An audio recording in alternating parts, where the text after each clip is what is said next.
دوستوں، آج ہم آپ کو سلطان عبدالحمید کا عشق رسول صلی اللہ علیہ وسلم کے متعلق ایک اہم واقعہ سناتے ہیں، لیکن اس واقعے کو سنانے سے پہلے ہمارا سلطان عبدالحمید کے بارے میں جاننا ضروری ہے۔ سلطان عبدالحمید ثانی 21 سپٹمبر 1842 کو پیدا ہوئے اور آپ کے والد کا نام سلطان عبدالمجید تھا۔ سلطان عبدالحمید کو ان کے بھائی مراد کے معزول ہونے کے بعد 13 اگست 1876 کو سلطنت عثمانیہ کا نیا خلیفہ مقرر کیا۔ وہ سلطنت عثمانیہ کے 34ویں خلیفہ تھے۔ سلطان عبدالحمید بہت ہی ذہین انسان تھے۔ وہ نہ صرف سیاست کے کھیل کو اچھی طرح کھیلنا جانتے تھے، بلکہ اپنی سیاسی ذہانت کی وجہ سے پوری دنیا میں مشہور تھے۔ مثال کے طور پر ایک بار ایک German chancellor Otto von Bismarck نے کہا تھا کہ پورے یورپ کی ذہانت کا 90% حصہ سلطان عبدالحمید کے پاس ہے، 5% اس کے اپنے پاس اور باقی کے 5% باقی کے لوگوں کے پاس ہے۔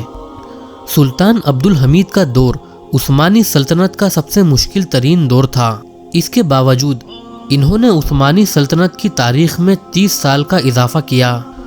سلطان عبدالحمید نے سلطنت عثمانیہ کو مضبوط کرنے کے لیے الحمیدیہ حجاز ریلوے کے نام سے ریلوے لائن بچھانے کا فیصلہ کیا، جو کہ سلطنت عثمانیہ کے دور دراز علاقوں سے چلتی ہوئی مسلمانوں کی مقدس جگہ مکہ اور مدینہ تک جائے گی۔ ارادے کے مطابق حجاز ریلوے استنبول سے شروع ہو کر شام، فلسطین اور عرب کے ریگستانوں سے ہوتی ہوئی مکہ تک جائے گی۔ اس ریلوے کا مقصد لمبے سفر کو آسان بنانا تھا۔ اونٹوں کے لمبے سفر کو ختم کر کے لوگوں کو جلدی سے جلدی مکہ تک پہنچانا تھا۔ اس ریلوے کے ذریعے سلطنت عثمانیہ کو بہت سے فائدے بھی حاصل ہونا تھے، کیونکہ یہ ریلوے لائن استنبول سے لے کر عرب کے الگ الگ خطوں کے تعلق کو مضبوط کرنے کا ایک اہم قدم تھا۔ اس ریلوے لائن سے مسلمانوں کی کافی امیدیں جڑی تھیں، کیونکہ ان کی مقدس جگہیں یعنی مکہ اور مدینہ کا سفر مہینوں میں ہونے کی بجائے اب صرف کچھ ہی دنوں میں بدل جانا تھا، اور یہی وجہ تھی کہ پوری دنیا کے مسلمانوں نے دل کھول کر خلافت عثمانیہ کے خزانے میں اپنی طرف سے پیسہ جمع کروایا۔ مصر، بلغاریہ اور بھارت جیسے دیشوں کے مسلمانوں نے اپنی حیثیت کے حساب سے خلافت عثمانیہ کے پاس پیسہ جمع کروایا تاکہ اس نیک کام کو جلدی سے جلدی پورا کیا جا سکے۔ حجاز ریلوے ٹریک کو سن 1900 میں ستمبر مہینے میں دمشق میں لانچ کیا گیا۔ پھر اس کے 8 سال بعد اس ریلوے ٹریک کو مدینہ تک پہنچا دیا گیا تھا۔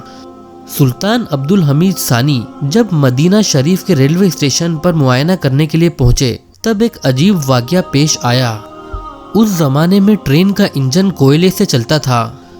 ریلوے اسٹیشن کا معائنہ کرتے وقت جب سلطان عبدالحمید ثانی نے یہ دیکھا کہ کوئلے سے چلنے والا یہ انجن بھڑ بھڑ کی آوازیں نکال رہا ہے اور شور کر رہا ہے، تو سلطان کو اسی وقت بہت زیادہ غصہ آ گیا اور کچرا اٹھا کر انجن کو دے مارا اور بلند آواز میں کہا کہ حضور اکرم صلی اللہ علیہ وسلم کے شہر میں تمہاری اتنی آواز۔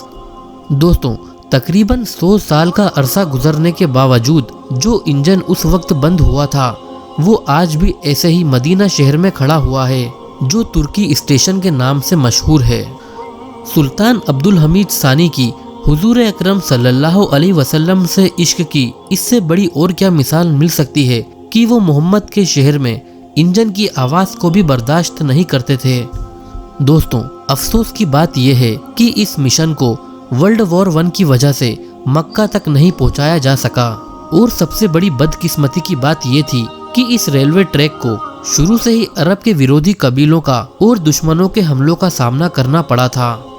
وہ لوگ یہ سمجھتے تھے کہ یہ ریلوے لائن ان کے کاروبار اور خود مختاری کے لیے خطرہ ہے، اور اس ریلوے ٹریک کا سب سے بڑا دشمن اس وقت کا عراقی بادشاہ فیصل بن حسین بھی تھا، جبکہ مشہور زمانہ مسلم مخالف جاسوس لارنس آف عربیہ وہ بھی اس لائن کو ختم کرنے کے لیے لگاتار جاسوسی میں لگا ہوا تھا اور مختلف عرب قبیلوں کو عثمانیوں کے خلاف اکسا رہا تھا۔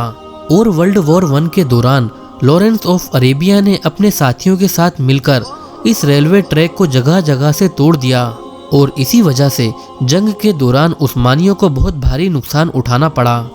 ان سارے منظروں کو لارنس آف عربیہ نام کی فلم میں بھی دکھایا گیا ہے۔ سلطان عبد الحمید کا خواب پوری طرح سے مکمل نہ ہو سکا۔ یہ ریلوے ٹریک مدینہ شریف تک تو پہنچ گیا، لیکن ورلڈ وار 1 شروع ہونے کی وجہ سے اسے مکہ شریف تک نہیں پہنچایا جا سکا، اور جب ورلڈ وار 1 ختم ہوا تب تک خلافت عثمانیہ کا خاتمہ ہو چکا تھا۔ سلطان عبد الحمید کی خلافت کے خاتمے کے بعد اس ریلوے کا نام حمیدیہ حجاز ریلوے سے بدل کر صرف حجاز ریلوے کر دیا گیا۔ دوستوں، اس ویڈیو میں بس اتنا ہی۔ امید ہے آپ کو یہ ویڈیو ضرور پسند آئے گی۔ ویڈیو پسند آنے پر اس کو لائک کریں اور اپنے دوستوں میں ضرور شیئر کریں۔ ملتے ہیں نیکسٹ ویڈیو میں۔